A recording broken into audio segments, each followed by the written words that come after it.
ക്രിസ്തുവിൽ സ്നേഹം നിറഞ്ഞവരെ, കുരിശ് മാനവരാശിയുടെ രക്ഷയുടെ അടയാളമാണ്.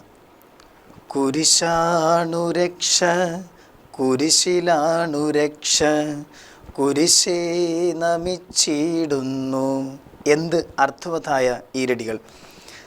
പ്രിയരെ, ചരിത്രത്തിൽ പല പ്രഗത്ഭരും നഷ്ടപ്പെടുമ്പോൾ അവരുടെ മരണം സാധാരണഗതിയിൽ ഒരു നഷ്ടമായിട്ടാണ് നമ്മൾ കണക്കാക്കാറുള്ളത്.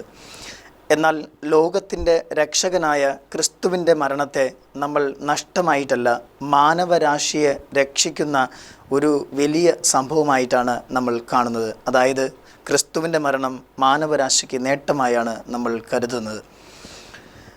ചരിത്രത്തിലെ ആദ്യത്തെ സാർവത്രിക സുനഹദോസ് സഭയിൽ നടക്കുന്നത് AD 325 അന്ന് ഇസ്രായേൽ ജെറുസലേമിൻ്റെ മെത്രാനായിരുന്ന മക്കാരിയൂസിനോട് തൻ്റെ